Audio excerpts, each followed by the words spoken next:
I am most happy and grateful for the opportunity you have given me to meet you all this evening. As you know, the Government of India and the provincial governments concerned have taken great pains and incurred heavy expenditure this year to improve the approaches and also the localities where the sacred Buddhist places are situated. The total amount spent may add up to a crore of rupees in the course of this year. That indicates the interest which the Government of India and the people of India are taking in Buddhism and its sacred places. You have been good enough to mention some points which I shall have looked into. I will try to see that as far as possible no complaints are left unattended. You have mentioned Bodh Gaya. I have been personally connected with the Bodh Gaya affair for a pretty long time. More than 25 years ago, a deputation of Buddhists from Ceylon and Burma came here. It wanted to have control of the Bodh Gaya temple.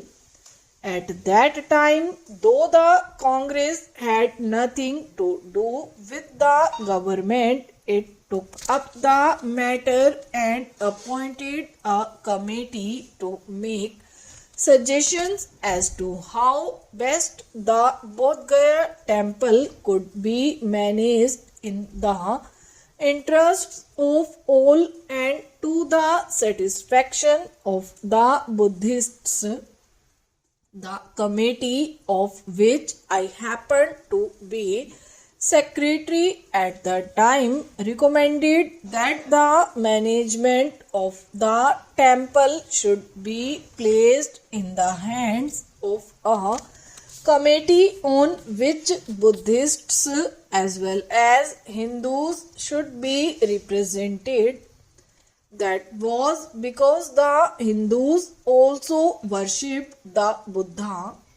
Their method of worship may differ from that of the Buddhists, but they held Lord Buddha in great veneration as one of the avatars. We could not do anything at that time as there was a Mahant in actual possession of the temple and he did not agree to part with his right. In 1937, however, when the Congress for the first time formed government in Bihar, it took up the question of the appointment of a temple committee once again. Unfortunately, however, the ministry lasted only a short time and nothing much could be achieved. In 1946, the Congress again came to power.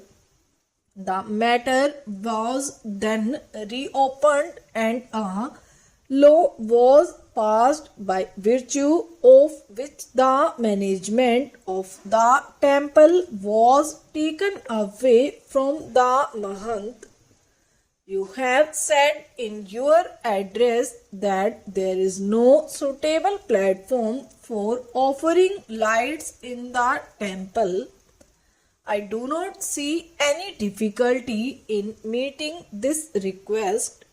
You have also mentioned that there is no arrangement for lights in front of the image of all the 24 hours of the day and night, and that facilities should be given to pious pilgrims to stick gold foils to the image.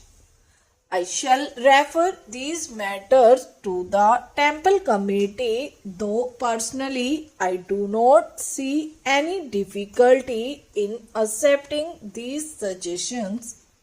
You have also said that you require land for building dharamshalas and rest houses for pilgrims who come for worship. I believe that in all these places, including Bodh Gaya, some dharamshalas have been built which are pretty big and well furnished. Some houses have also been built by the well-to-do people. If more dharamshalas are needed, they can certainly be built with the help of philanthropic organizations and individuals. Being a thickly populated area, the availability of land may present some problem, but the government can always acquire land for an essential purpose. About Kushinara, you said that you saw some people digging out bricks from the stupa. As you know, all sacred places, including Kushinara, have been taken over by the archaeological department. They are therefore protected monuments, and anyone found damaging them is liable to prosecution under the ordinary law of the land. You have also mentioned that there should be facilities for the study of the Tibetan language and its ancient literature. I may tell you that at Nalanda, which was at one time a great seat of Buddhistic learning, I as president laid the foundation stone of an institute for the study of Buddhistic literature about 4 years ago. Since then, the institute has started functioning, and some 30 or 40 students from various countries are already engaged in research work there.